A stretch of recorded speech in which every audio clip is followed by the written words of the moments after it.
Sadyang may mga pagkakataong kailangan nating umiwas at tanggaping hindi na tulad ng dati ang mahal natin sa buhay. Minsan pa nga ay nakakagawa pa sila ng karahasan sa ating buhay.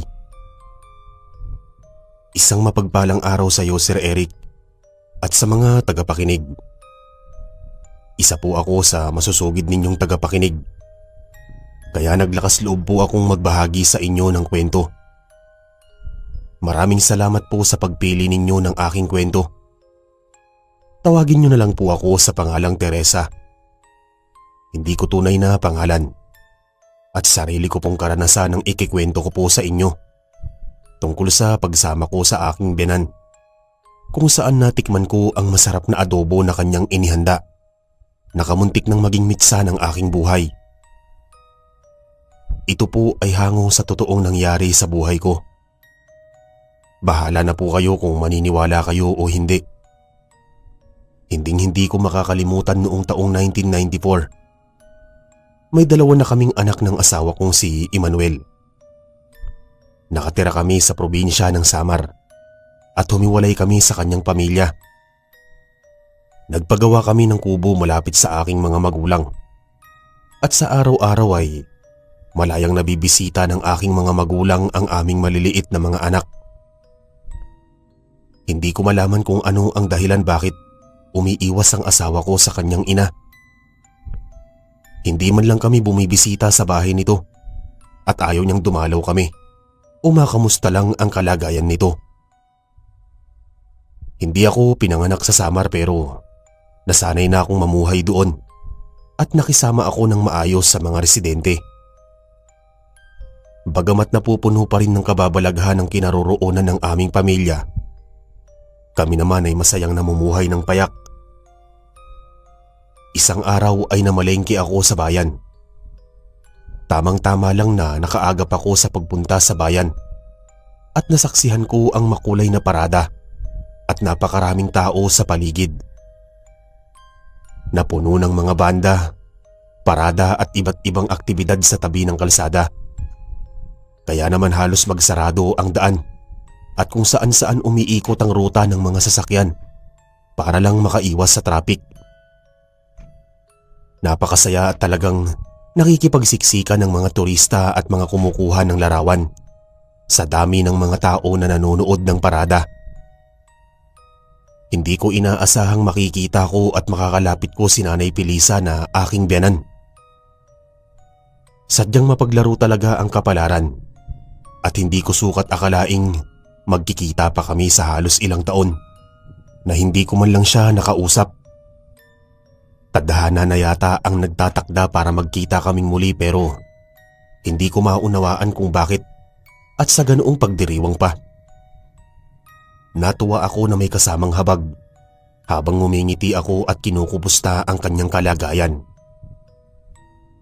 Itinanong ko pa kung anong ginagawa niya at doon at kung saan na siya nakatira. Sabik na sabik akong malaman ng lahat. Hindi naman siya naging masama sa akin noong panahong magkasintahan pa kami ni Emmanuel.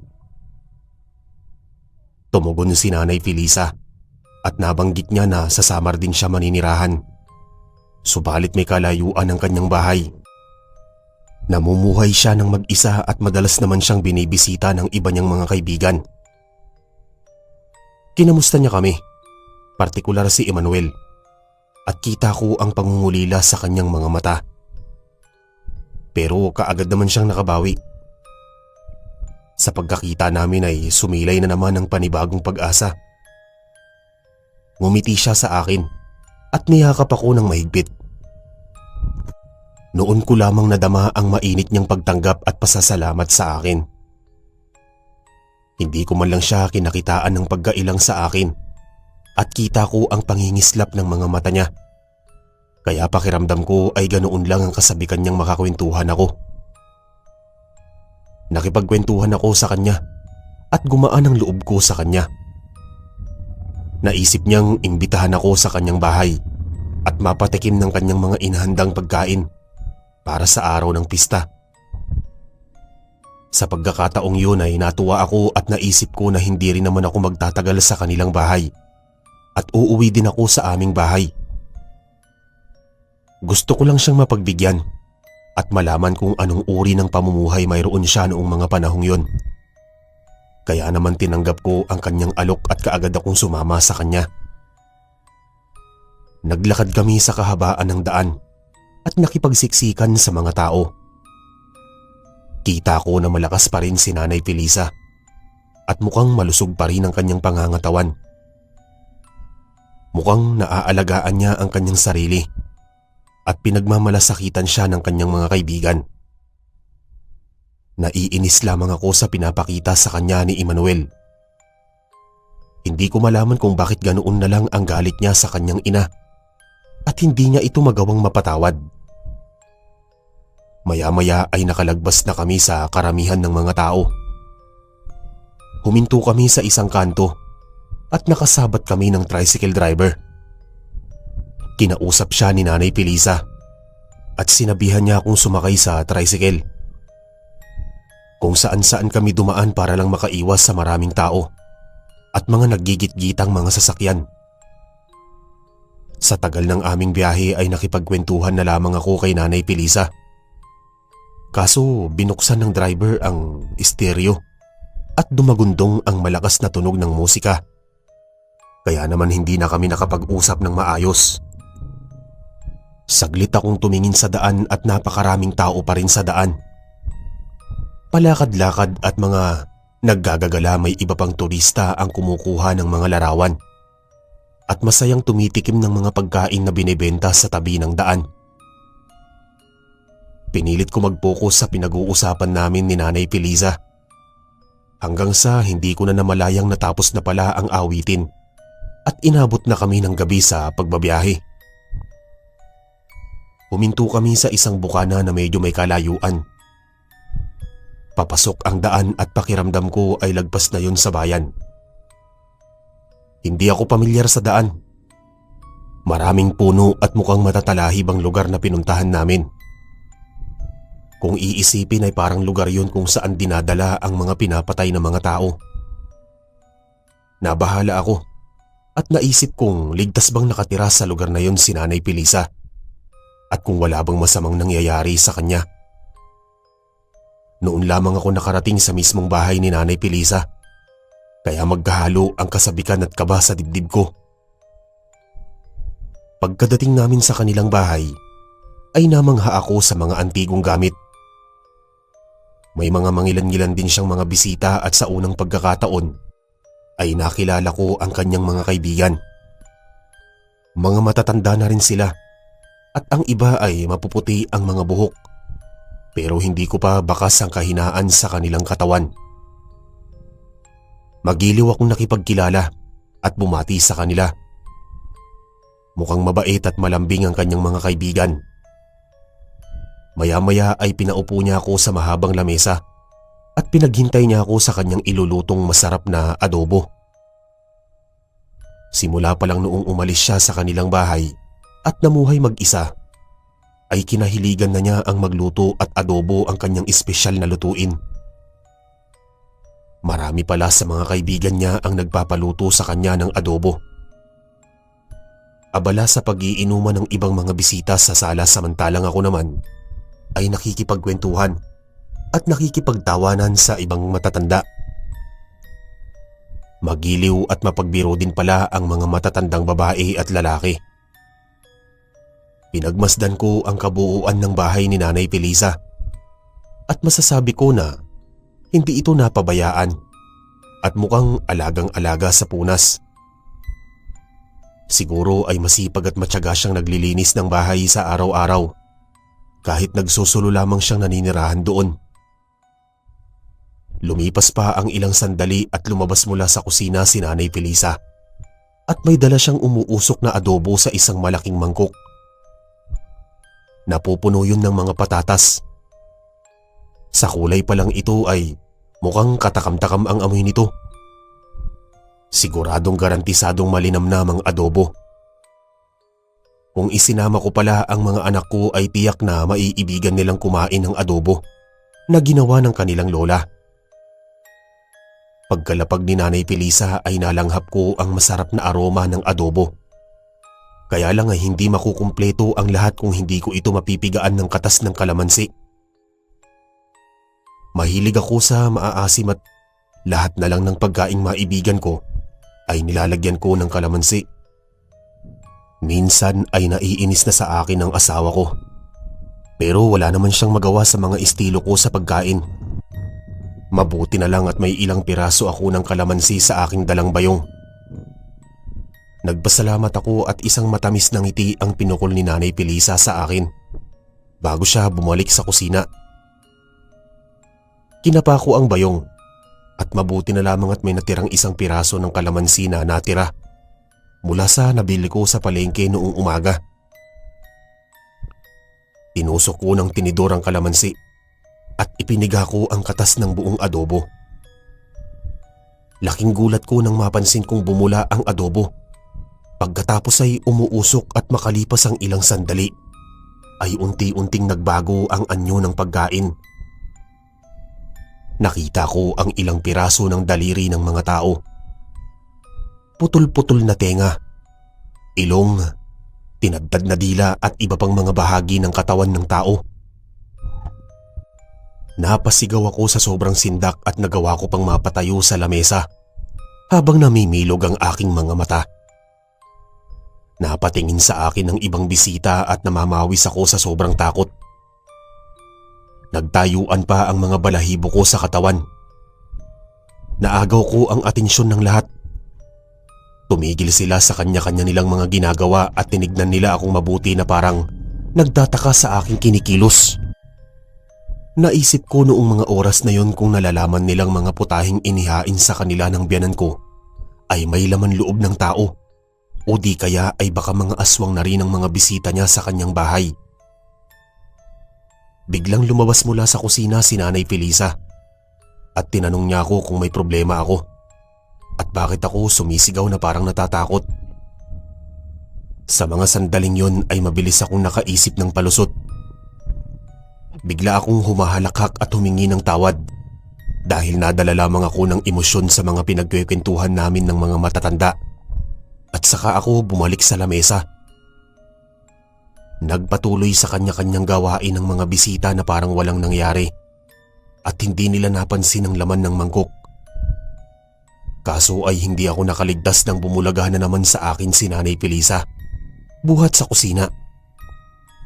Nagulat siya at halos mamutla nang makita niya ang mga lamang loob ng tao na nakalagay sa mangkok. Tumingin ako sa kanya ng seryoso. Tinanong ko siya kung pwede ko siyang makausap ng masinsinan. Tahimik na tumango si Nanay Pilisa at inanyayahan na magtungo sa kusina. Pumasok kami sa loob ng kusina at lumayo sa karamihan ng mga bisita at tiniyak na hindi nila kami maririnig. At doon ko siya tinanong.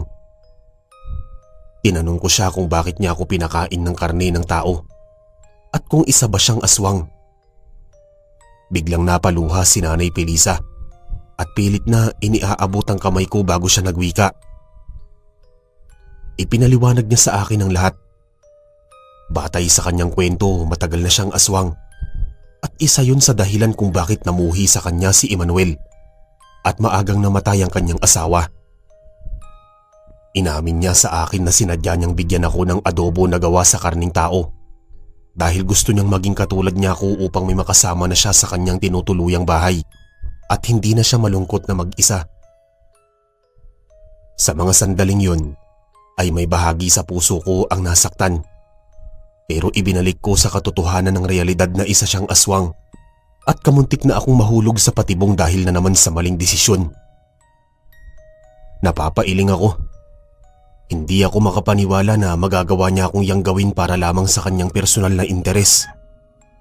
Hindi na ako nagtataka kung bakit galit sa kanya ang asawa ko. At kung paiwasin kaming mag-iina kay Nanay Pilisa ay napakahigpit na parang may nakakahawa itong sakit. Umaasta pa si Nanay Pilisa na inosente at nagmamalasakit sa akin. Pero ang totoo ay masahol pa sa hayop ang kanyang ginawa sa akin. Pakiramdam ko noon ay unti-unting nawawala ang pagmamahal at pagmamalasakit ko kay Nanay Pilisa. Naiinis ako sa sarili ko na sumama pa ako sa kanyang bahay.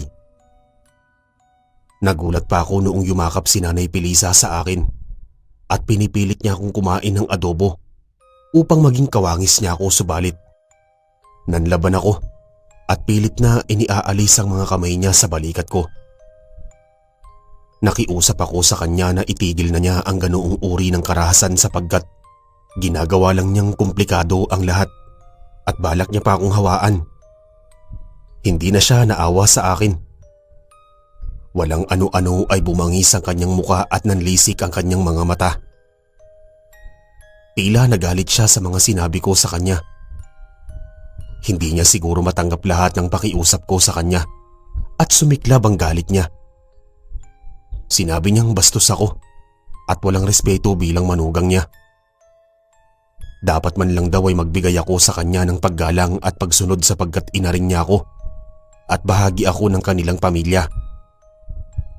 Kung talaga daw may natitira akong hiya at utang na loob sa kanya, ay tatanggapin ko na maging kawangis niya at pipilitin ko rin tumikim ng karne ng tao. Pakiramdam ko noon ay nababaliw na siya sa kanyang mga sinasabi. Wala na sa tamang katinuan ng kanyang pag-iisip.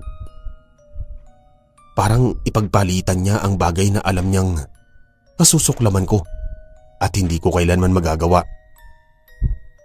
May nakita akong nakasaradong maliit na pinto. Pinilit kong buksan yun at nagmamadali akong lumabas doon bago pa ako masundan ni Nanay Pilisa. Wala nang rason para manatili ako sa kanyang bahay. Lalo pat sigurado akong papatayin niya ako kapag tumanggi akong kumain ng kanyang adobo. Nakakita ako ng isang iskinitang may makipot na espasyo ang palikuli kong daan. Tumakbo ako at hindi na lumingon. Hindi ako tumigil sa pagtakbo kahit na napapagod na ako at kumakabog na ang dibdib ko. Hindi nagtagal ay lumusot ako sa bukana kung saan nakita ko ang terminal ng mga tricycle. Naisip ko na nakatakas na ako sa bahay ni Nanay Pilisa. Kaagad akong nagpahatid sa driver at kahit malaki ang binayaran ko ay wala na akong pakialam. Basta makalayo lamang ako sa kamay ng aking biyanang aswang. Bago pa ako makauwi sa aming bahay ay bumulong ako at nanalangin ng taimtim. Nagpasalamat ako sa Diyos na iniligtas niya ako sa panganib at hindi ko nakain ang naturang adobo. Noong makarating ako sa bakuran ng aming bahay ay kaagad akong bumaba at nag-abot ng bayad sa tricycle driver. Sumalubong sa akin ng mga anak ko na noon ay kakatapos maglaro sa may bakuran. Hapon na pala nang makauwi ako at tinanong ko sila kung kumain na sila ng tanghalian. Sumang-ayon ng dalawang bata at naisip ko na baka nakauwi na rin ang asawa ko buhat sa trabaho. Medyo nag-alala ako noong maisip ko si Emmanuel. Pagkabalik ko sa loob ng bahay ay naabutan ko si Emmanuel na nakaupo sa mahabang lamesa sa may kusina. At pagkakita niya sa akin ay kaagad siyang tumayo at tinanong kung saan ako pumunta at bakit hapon na ako noong makabalik sa aming bahay.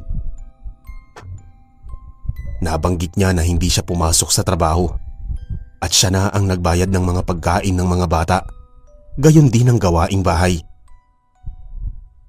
Napakaraming nangyari sa buong araw at nararapat lamang sa akin na makarma dahil sa maling desisyon na nagawa ko. Nagpadala ako sa emosyon ko at pinairal ko na naman ang aking pagiging pusong mamon. Hindi ko agad naisip na madadala ako ni Nanay Pilisa sa isang malaking patibong. Kung hindi ako nakapagpiga ng kalamansi sa adobo, ay malamang naging aswang na din ako na kapag naramdaman ng gutom, ay posibleng pumatay ng mga tao.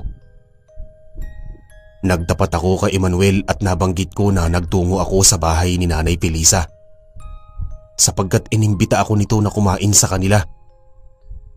Kaso ay nadiskubre ko na isa pala siyang aswang, kaya nagpumilit akong tumakas sa kanyang bahay. Pinapasok niya ako sa loob at pinaupo sa sala. Ibinigay ko sa kanya ang dala kong bulaklak at tsokolate bago ko siya kinamusta at sinabi ang totoong layunin ng pagpunta ko sa kanilang bahay. Nawala ang pag-aalala sa akin ng asawa ko at napalitan yun ng pagkainis. Nagsalubong ang kanyang mga kilay.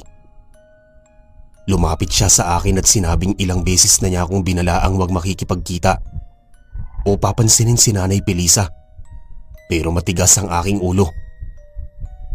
Medyo mataas pa ang tono ng kanyang pananalita sa akin. Bahagya siyang lumayo at dumungaw sa may bintana na para bang may malalim na iniisip. Posibleng doon nagpalipas ng sama ng loob. Nagtangka akong lumapit at nagtanong kung ano ang dahilan kung bakit ganoon ang galit niya sa kanyang ina at kung bakit hindi niya ito magawang kausapin o puntahan. Tumingin siya sa akin at parang binabasa niya ang laman ng isip ko. Maya-maya ay nagsalita siya at pinagtapat sa akin ang buong katotohanan. Base sa kanyang kwento, magkasintahan pa lang kami noong malaman niyang aswang ang kanyang ina. Hindi matanggap ng kanyang ama na kumakain ito ng lamang loob ng mga tao, kaya naisipan nitong magpakamatay.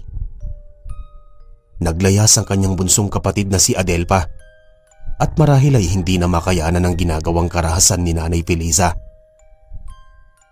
Masama ang loob ni Emmanuel sa kanyang ina. Sinisisi niya ito sa pagkamatay ng kanyang ama, subalit makalipas ang ilang buwan ay nabalitaan ni Emmanuel na bumalik sa kanilang bahay si Adelpa. Kaya naman umuwi siya kaagad, kaso naabutan niyang may kinakaing karne si Nanay Felisa at nakita niya mula sa kaldero sa kusina ang ulo ni Adelpa na nakalubog sa tubig. Ganoon na lamang ang kanyang panlulumo at napamura siya sa matinding galit. Sinumbatan niya ang kanyang ina at inilabas lahat ng galit. Hindi naman siya nagawang saktan ni Nanay Felisa at nakatingin lamang ito sa kanya. Simula noon ay lumayas si Emmanuel sa kanilang bahay at nakituloy sa kanyang mga kamag-anak mula sa kaanak ng kanyang ama. Mas pinili niyang manirahan doon at ituring silang tunay na kapamilya kaysa bumalik siya sa ina niyang aswang. Nasuklam siya sa kanyang ina at nawalan na siya dito ng respeto. Wala naman kahit noong sumapit ang aming kasal ay hindi niya ito nagawang imbitahan. Kaya pala ganoon na lang kahigpit ang bilin niya na huwag kaming bumisita o alamin kung saan nakatira si Nanay Felisa. Ayaw niyang mapahamak o mapatay kami ni Nanay Felisa, kaya kung maaari ay hindi niya ito hinahanap. Hindi ko naman siya masisisi sapagkat hindi makatao ang ginawa ng kanyang ina sa kanyang kapatid. Kaso ay nasa ilalim ng itim na kapangyarihan si Nanay Felisa at posibleng hindi niya makontrol ang halimaw at pagkagutom sa laman ng tao, kaya niya yun nagawa. Humingi ako ng tawad sa aking asawa sa pagsuway ko sa kanya, pero naisip ko na matagal na panahon na ang nangyari. Si Nanay Felisa pa rin ang kanyang ina at hindi niya yun mababago. Kaso ay kahit anong sabihin ko sa kanya ay hindi magbabago ang desisyon niyang wag patawarin si Nanay Felisa at hindi siya nakukonsensya sa kanyang mga sinabi. Matapos ng aming pag-uusap ay hindi na muna kami gumala ng mga anak ko sa pista sa bayan. Pinili na lamang naming magsama-sama sa aming bahay at tinapos ang magdamag.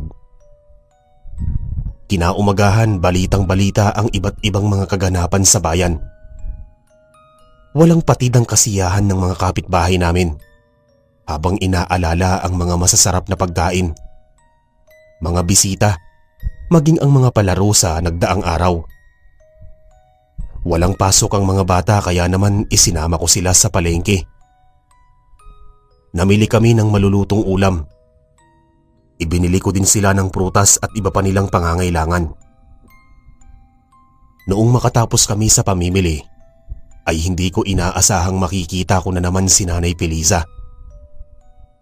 Bigla akong nakaramdam ng matinding kaba at bumalik ang mga takot ko noong magawi ako sa kanilang bahay. Ayoko na rin sana ng gulo para makaiwas ako sa anumang panganib at pinili ko na lang na umiwas. Pinagmadali kong lumakad ang aming dalawang anak Subalit natigilan ako noong may mga kamay na humawak sa aking braso. Lumingon ako at nakita ko si Nanay Pilisa. Nakiusap siya na kung pwedeng bigyan ko siya ng pagkakataong makausap kaming dalawa ni Emmanuel. Umiwas ako at sinabi kong ayaw kong malagay sa kapahamakan.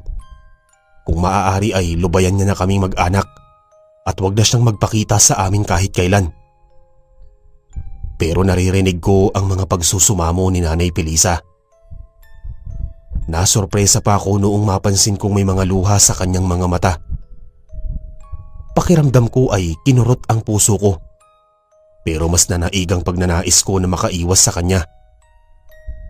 Kaya noong may namataan akong tricycle driver ay kaagad ko siyang sinenyasan. At huminto ito sa aming harapan. Pinasakay ko sa loob ng tricycle ang aking mga anak. At wala akong lingon-lingong sumunod sa kanila bago pa pinaandar ng driver ang kanyang sasakyan. Noong medyo nakalayo na kami ng anak ko sa palengke, ay nakahinga na ako ng maluwag. Pinilit kong alisin sa isip ko si Nanay Pilisa. At nang makarating kami sa aming bahay, ay saka ako tinanong ng isa sa aking dalawang anak kung sino ang nakausap ko. Sinabi ko sa kanyang kakilala ko ito pero hindi ko binanggit ang totoo nitong pangalan. At hanggat maaari ay inilayo ko ang paksang yun sa usapan namin. Bandang tanghali ay nagluto ako ng pananghalian. Isang ordinaryong araw yun para sa amin at walang espesyal na naganap. Sumapit ang takip silim at dumating si Emmanuel sa aming bahay. Mukhang maganda ang kanyang pag-uugali pero medyo pagod siya sa trabaho. Sinikap kong ilihim sa kanya ang mga nangyari dahil ayokong pagsimulan yun ng gulo at pag-aaway naming dalawa. Dumako ang gabi at nagsalo-salo kami sa pagkain nang biglang may kumatok sa aming pinto. Sa mahinang boses ay mayroong matandang nakatawag sa aking pansin. Pinagbuksan ko ng pinto at inalam kung sino ang kumakatok sa pinto. Pagbukas ko ng pinto ay napamulagat ako noong makita ko si Nanay Pilisa pang humahangos. Tinanong ko siya kung paano laman ang aking kinaroroonan. Samantalang wala naman akong nabanggit sa kanya kung saan ang lokasyon ng aming bahay. Dagdag ko pang katanungan ay kung bakit siya nagpunta sa aming bahay. Tumugon si Nanay Pilisa at sinabing gumawa siya ng paraan. Nagtanong-tanong siya sa mga residente doon kung saan kami matatagpuan. Walang ano-ano ay bumunot ng itak si Emmanuel. Pinatabi niya ako at humarap siya sa kanyang ina na puno ng galit. Pinapalayas niya si Nanay Pilisa at pinagbantaan na kung magpupumilit itong makapasok sa bahay ay hindi siya magdadalawang isip na patayin ito. Lumapit ako kay Emmanuel at pilit siyang pinaliliwanagan. Pinakiusapan ko siyang kumalma at hayaang makapagpaliwanag si Nanay Pilisa kung bakit ito pumunta sa aming bahay. Nakipagtalo sa akin si Emmanuel. Nabanggit niya sa aking masyado akong pusong mamon, kaya ako napapahamak at nauuto. Ipinagdiinan niya sa aking halimaw ang kanyang ina. Pumapatay ito ng tao at hindi dapat pagkatiwalaan. Kaya kung kumilos man ito ng masama ay siguradong tatagdarin niya ito ng pinong-pino. Napabulalas ako at sinabi ko sa asawa ko na sumusobra na siya. At kahit anong mangyari, ito pa rin ang kanyang ina. Ang babaeng nagluwal sa kanya at nagpalaki. Kung hindi dahil dito ay baka hindi siya nabuhay sa mundo. Kaya wala siyang karapatang kitilin ng buhay nito. Dahil lamang sa malalim na galit para sa kanilang pamilya. Sa puntong yun ay napatingin sa akin si Emmanuel. Pero walang mga salitang namutawi sa kanyang mga labi. Natahimik siya at tila tinamaan sa lahat ng mga sinabi ko sa kanya. Hindi siya nakakibo at mukhang may lalim na iniisip. Maya-maya ay sinubukan kong papasukin sa loob ng bahay ang biyanan ko at nagawa ko pang utusan ng mga anak ko na magmano sa kanilang lola. Bago ko sila sinabihang pumasok na muna sa kanilang mga kwarto para matulog Kaagad namang sumunod ang aking mga anak at kahit paano ay naibsa ng matinding tensyon sa pagitan naming tatlo. Inintay na muna naming magkapasok sa loob ng kwarto ang mga bata bago kami nagtungo sa mahabang mesa sa kusina at doon mapayapa naming pinag-usapan ang layunin ni Nanay Felisa sa kanyang pagpunta sa aming bahay. Ayon sa kanyang pagsasalaysay, nakukonsensya siya sa nagawa niyang pangyayanggaw sana sa akin. Lubos niya yung pinagsisisihan kaya gusto niya akong makausap, gayon din si Emmanuel. Alam niyang malaki ang kasalanan niya sa amin, lalo na kay Adelpa. Ilang beses niyang kinontrol ang kanyang sarili para lamang hindi makain ang kapatid ni Emmanuel. Pero malakas pa rin ang halimaw na bumubulong sa kanyang diwa na nag-uudyok sa kanya para patayin ang kanyang anak. Dagdag pa niya, hindi nagpakamatay ang kanyang asawa dahil sa matinding galit sa kanya. Ang totoo, may nakalaban itong aswang sa kabilang baryo. At sa kasamaang palad ay nasugatan ito bago pa niya mapatay ang aswang. Sinabihan na siya ni Nanay Felisa na magpagamot sa albularyo bago pa siya maging aswang, subalit hindi ito nakinig sa kanya. Bagkus ay nagpakamatay na lamang ito. Matapos ang lahat ng mga nangyari sa kanilang pamilya, ay gusto na sana niyang magpakamatay at sumunod sa kanyang asawa. Ilang beses pa siyang nagtangkang magpakamatay pero hindi siya namamatay. Marahil ay kalooban ng Diyos na habang buhay niyang dadalhin ang sumpa ng pagiging aswang at pahihirapan siya ng kanyang konsensya sa pagdurusa, buhat sa kanyang mga nagawang kasalanan. Inamin niyang naging masama siyang ina at hindi niya nagawang gampanan ng maayos ang tungkulin niya kay Emmanuel. Kaya tuluyan itong umalis at kinasuklaman siya sa mahabang panahon. Humanga ako sa pagiging totoo ni Nanay Felisa. Kahit alam niyang masakit aminin ang katotohanan, ay ginawa pa rin niya upang ipakita na totoong nagsisisi siya sa kanyang mga kasalanan sa kanyang pamilya, maging sa aming mag-asawa. Tumingin siya kay Emmanuel at sinabing kung balak talaga nitong patayin siya upang mapagbayaran niya lahat ng kanyang mga kasalanan, ay tatanggapin niya yon. Tumulo ang mga luha ko. Hindi ko mapigilang maging emosyonal ang mga sandaling yon. Nagpakababa si Nanay Felisa para sa kanyang anak. Tumayo si Emmanuel, hawak ang kanyang itak, palapit kay Nanay Felisa. Tumayo ako at pinigilan ko siya pero iwinasiwas niya ang itak at tinapat sa liig ni Nanay Felisa ang dulo ng itak. Halos hindi ako makahinga ng maayos habang pilit na hinahawakan at inilalayo ang mga kamay ng asawa ko sa mahigpit na pagkakahawak sa itak na nakatapat sa kanyang ina. Nanginginig ang mga kamay ni Emmanuel at nakita ko ang paghihirap ng kanyang kalooban. Hindi niya magawang gilitan ng liig ni Nanay Felisa at mukhang nagtatalo ang kanyang isip at puso kung anong dapat niyang gawin. Maya-maya ay napasigaw siya at umagos ang kanyang mga luha. Pagkatapos ay binitawan niya ang itak at niyakap ng mahigpit si Nanay Felisa. Humagulgol siya at pautal-utal na humingi ng tawad sa malalim na galit niya dito. Bukod pa doon ay pinaliwanag niya sa kanyang ina na labis siyang nasaktan at natroma sa ginawa nitong pagkain kay Adelpa. Itinuring niyang mabangis na halimaw ang kanyang ina na isang banta sa buhay ng mga tao. Kaya pinili niya itong iwasan, layuan at kalimutan. Hanggang sa magkaroon na siya ng sariling pamilya. Napakasakit para sa kanya ang maulila sa ama at kapatid pero tiniis niya yon upang makapamuhay ng normal at makahanap ng pagmamahal sa iba nilang kamag-anak.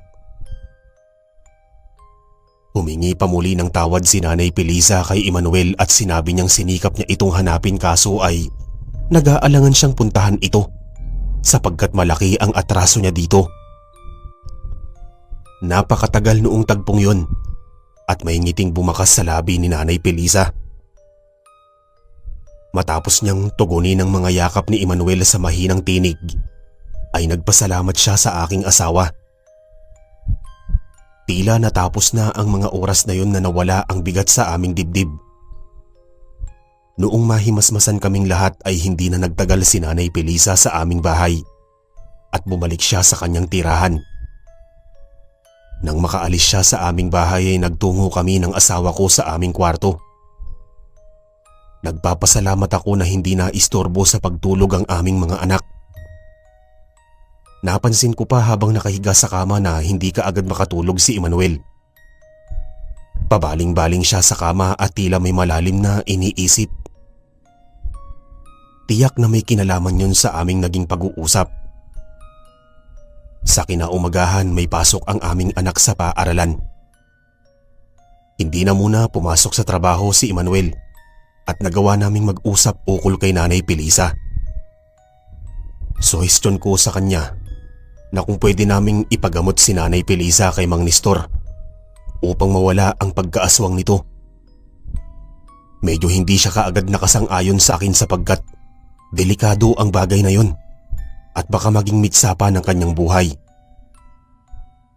Wala na naman akong ibang maisip na paraan upang mailigtas siya sa pagiging aswang. Noong bandang tanghali ay magkasama kaming nagdesisyon na magtungo sa bahay ng magaling na manggagamot na si Mang Nestor. At nakiusap kami na kung pwede naming ipagamot si Nanay Felisa upang maging ganap itong ordinaryong tao. Pumayag siya pero delikado ang uri ng panggagamot nito. Kailangan namin ng iba yung dasal sa Panginoon habang isasagawa ang ritual sapagkat ang pinakamabisang makapangyarihang pwedeng makapagsalba ng buhay nito. Matapos naming mag-usap ay nagtungo kami sa bahay ni Nanay Felisa at inabutan namin siyang nag-iisa. Hinikayat namin siyang magpagamot sa manggagamot. Medyo nag-aalangan pa siya at siguradong magiging mapanganib para sa kanyang buhay. Pero naisama pa rin namin siya kay Mang Nestor. Doon sa bahay nito ay napagkasunduan nila kung ilang buwan isasagawa ang ritual sapagkat matagal ang gamutan nito at hindi basta-basta nawawala. Nag-umpisa kami sa unang linggo at halos mangiyak-ngiyak akong pinagmamasdan ng paghihirap ni Nanay Felisa habang isinasagawa ang mahabang proseso ng ritual. Halos sumuko ang katawan ni Nanay Felisa at awang-awa kaming mag-asawa sa kanya. Tumagal ang maraming buwan ng panggagamot ni Mang Nestor kay Nanay Felisa at sa huling araw na ginamot ito ay kamuntik na siyang mamatay noong mawalan ito ng malay. Doon ko nakita kung gaano kamahal ni Emmanuel ang kanyang ina. Mabuti na lang at nagdilat ito ng mga mata. Nakaligtas ito sa kamatayan at noong araw na yun ay naging ganap na siyang ordinaryong tao. Malaki ang utang na loob at pasasalamat namin kay Mang Nestor. Pinakiusapan namin si Nanay Felisa na sumama at tumira na siya sa aming bahay. Bagay na kanyang kinatuwa lalo pat nakapiling niya ang kanyang mga apo. Nagkaroon kami ng masayang pamilya at madalas ay tinuturuan niya ako ng pagluluto ng adobo na may patatas at karning baboy. Yun ang espesyal niyang lutuin para sa aming pamilya na naging paborito ng aking asawa at mga anak. Mula sa mga naranasan naming mag-asawa kay Nanay Felisa, ay masasabi ko na kahit gaano pa kasama ang isang ina, hindi pa rin mabubura ang katotohanang minsan itong naging responsable sa kanyang anak at nagpakita ng pagmamalasakit at pag-aalaga na hindi kayang matumbasan o matibag ng ibang tao. Sa kasalukuyan ay namatay na si Nanay Felisa. Ilang dekada na rin ang nakakaraan pero nanatili pa rin siya sa puso't isipan namin. Dito po nagtatapos